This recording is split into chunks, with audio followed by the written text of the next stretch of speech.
It's about 7:20 in the morning and the sun is rising as if it was just an ordinary day. However, today is October 14th, 2023, and this is the morning of an annular solar eclipse.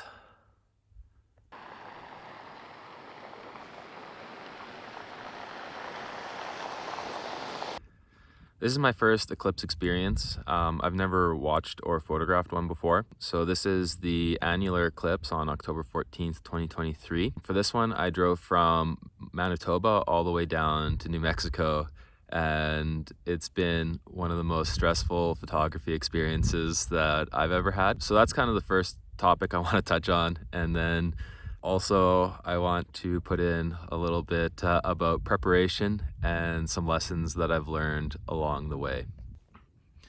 My original plan for this trip was to go down to the Oregon coast. I was thinking somewhere near Dune City. That would have been where the eclipse kind of made its first contact with land in North America here. However, on my drive down, I was looking at the 7-day forecast and I noticed that there looked like a big storm coming in off the ocean.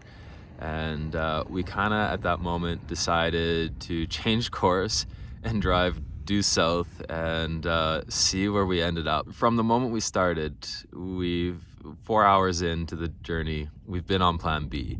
Plan B we kind of developed on the go, so that was pretty nerve-wracking. Part of that stress has been, finding places to sleep along the way because we didn't really have anything picked out on the way that we're going. And we actually decided to spend the week coming down here before the eclipse rather than like taking a little holiday and spending time exploring after the eclipse. And I'm actually so thankful that decision was made, because driving through Montana, we had a problem with our alternator.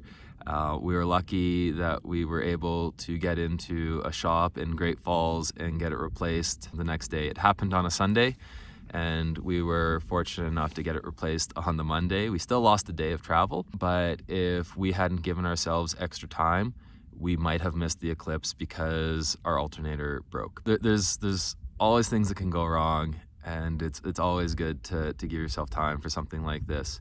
I guess improvising is another point that just trying to make decisions on the fly. But with that, it means also never knowing where you're going to be tomorrow, kind of going as far as you can each day and trying to make the best of it. We started noticing larger and larger crowds, especially as we got towards Moab in Utah. The locals in town were saying that there was a lot more traffic than usual, and that they thought it was related to the eclipse. Also, a lot of the national park services were saying that there's going to be a lot of crowds, expect delays, they're giving warnings and stuff like that.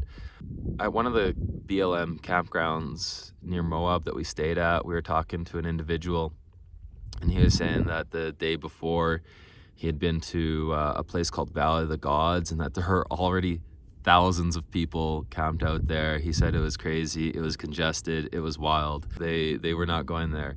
Monument Valley is an awesome location to view the eclipse from. However, just the other day we were reading online, and apparently about a month ago the Navajo Nation announced that they were closing it for the eclipse. I think a lot of people might have been planning on Monument Valley. Maybe they were booking hotels and campgrounds 6 months, a year ago for this eclipse, and then 1 month before the eclipse, their plans fall apart because Monument Valley is closed, and now maybe they're part of the crowds that are struggling to find a spot in Valley of the Gods. So that's kind of interesting. Also coming down here, every single campground and hotel room on the eclipse path is full. It's booked. You can't get anywhere unless you're willing to pay at least $400 or $500 Canadian a night. Part of the preparation for us is making sure that we're on the eclipse path. So it's only about 200 miles wide. Annularity, which is when the moon is entirely inside the sun, from our point of view, will last the longest the closer you are to the middle of the path of annularity. So part of the preparation is making sure that we want to try and find a spot that's on the path and as close to the center as we can, although that's less important than being actually on the path. The other thing is kind of being aware of the key times. So for us right now, it's about 9:30, 9:45 in the morning. Annularity begins about half an hour or so. That's when the moon will be fully inside of the sun.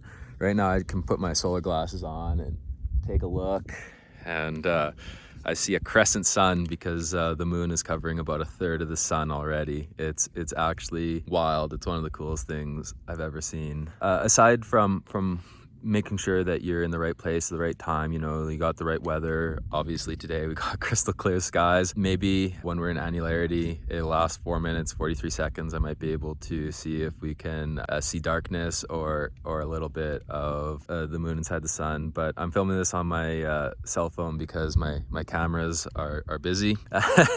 But this is pretty wild. Just one more thing on the topic of preparation is practice and test shots. So I've actually got my telephoto lens on my star tracker right now, but I have to set my star tracker to the latitude that I'm at. I wanted to make sure that it's gonna track the sun properly. So that way I'm gonna be able to take a time lapse of the eclipse happening, and the sun will stay in the center of the frame the whole time, even though it's moving across the sky, because I'm using my star tracker for that. But I'm at about 36 degrees north right now, and where I live is about 49 degrees north. So I needed to make sure that I set my star tracker for the location I'm at. And then last night I took some track shots of the Milky Way, minute-long exposures, just to reveal if I would have any star trailing with that, and we were tracking perfectly. So I knew that I'd be good for the eclipse in the mornings. Just like practice, test shots, like making sure that your gear works, you know, figuring out your exposure times before the eclipse happens, just so that like everything goes according to plan. And even with my wide angle camera this morning, I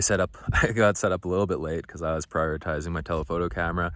I was scrambling, and I might have missed like the first 3 minutes of where the moon made first contact with the sun. So just allowing yourself extra time, making sure that you've practiced, you know exactly what you're doing.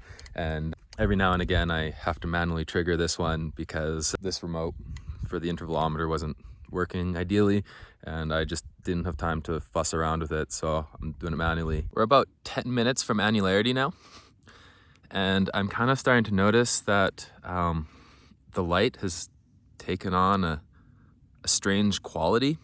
It feels duller, it feels darker, it's starting to feel a bit colder. If I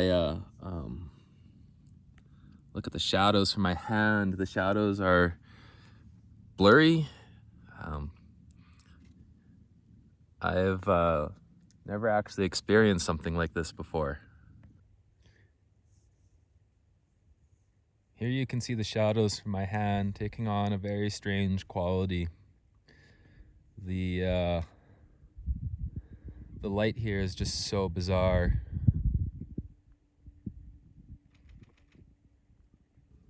That was a pretty cool experience. It felt darker at some points. It felt like duller, gloomier. The shadows were weird. I felt colder. I had to put my sweater back on. I can only start feeling warmth from the sun again now. The partial eclipse is still happening, but annularity is over. That was pretty cool. We saw the ring of fire. That was awesome. So there's definitely quite a few lessons learned on this trip. One of them is like the absolute need to be flexible, because as we've experienced, things can and will go wrong. Planning ahead, maybe instead of thinking like this would be a really sweet spot, considering what the climate is like in that area, because even if we had no knowledge of the weather, like beyond 5 minutes from now, basically, it would always be a safer bet to come down to New Mexico than it would be to go to the Oregon coast to get clear skies. So that's definitely something to consider, is where you're planning on going and what time of year, because things are different times of the year. It's important to always be prepared to change your plans last minute for an eclipse, because things can go not the way that you intended. So that's always an important thing. And booking in advance, because if you booked in Farmington, you chose well in New Mexico, but not everybody did. and I'm sure that all the hotels in Farmington were booked up months and months and months ago. For future, make sure that like you choose a good spot and you book it early, but maybe book something that has a lenient cancellation policy. Just the last thing to say about this is that we saw an annular eclipse. It's a ring of fire eclipse. I'll probably have some time-lapse footage. I'll have to do a lot of work to get it right, but this was a practice for the total solar eclipse in April of next year, 2024. I can't recommend enough trying to find your way out to go see that one, because this was a pretty crazy experience. I've never experienced anything like it. And from people who have seen an annular and total eclipses, everyone always says the total eclipse is way more of an experience, something to behold, and it's absolutely wild. Can't recommend it enough.